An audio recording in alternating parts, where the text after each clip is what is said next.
গোলাঘাট জিলা এখন ভিতৰুৱা গাঁও যিখন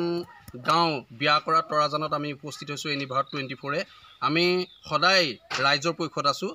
যোৱা নিশা হঠাৎ অহা এজাক বৰষুণ আৰু ধুমুহাই এই বৃহত্তৰ অঞ্চলটো আসলতে চুই গৈছে আমি এঘৰ মানুহৰ কাৰণে আছে যিঘৰ মানুহ মই দেখুৱাইছোঁ সমগ্ৰ ভিজুৱেল মোৰ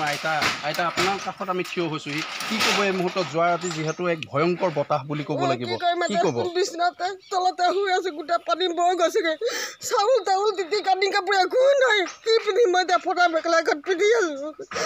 তাৰপিছত মই কি কৰিম এতিয়া মানুহটো আছে মানুহটোৱে মোক তুলি দাগিব নোৱাৰিছে গোটেই কানি কাপোৰ ভাগি গোটেই তিতি বুঢ়ী অৱস্থা নাই এতিয়া মেখেলাখনো পিন্ধিবলৈ হেৰি নাই এতিয়া কি পিন্ধি কোনোবা আহিছে নেকি পঞ্চায়তৰ প্ৰতিনিধি নাই কোনো নাই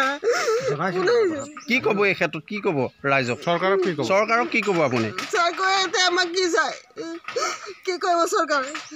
কি দিয়ে সেইটোৱে ভাবিছোঁ এইফালে সমাগত লোকসভা নিৰ্বাচন আপুনি গম পাইছে নিৰ্বাচন গম পাইছে কিবা নাই পোৱা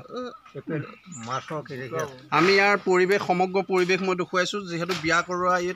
তৰাজনৰ আমি কিছু আপোনাৰ পৰা জানিম যে আচলতে যোৱা নিশা যি ভয়ংকৰ ধুমুহা এই ক্ষেত্ৰত ছাগলী গৰু ইত্যাদি গছ গছনি ভাগি মূল্যৱান সম্পদ ভাগি গৈছে কি ক'ব এই ক্ষেত্ৰত আৰু ক'বলৈ কি আৰু ৰাইজে দেখিছে আৰু ৰাইজৰ গোটেই এনেকুৱা অৱস্থা আপোনাৰ কি কি ক্ষতি হ'ল আমাৰতো যথেষ্ট গাঁওখনত ক্ষতি হৈছে ইয়াকে কৈ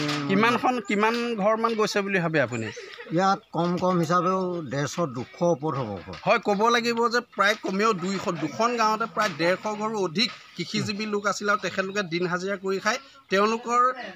যিহেতু গৰু ছাগলী ম'হ ইত্যাদি মূল্যৱান গছ গছনি ভাগি গৈছে মই ইয়াৰ পৰিৱেশ দেখুৱাই আছোঁ আচলতে ইয়াৰ যিসকল দিন হাজিৰা কৰি খোৱা মানুহ ইয়াত এতিয়ালৈকে কোনো জনপ্ৰতিনিধি বা পঞ্চায়তৰ কোনো প্ৰতিনিধি ইয়াত আহি উপস্থিত হোৱাহি নাই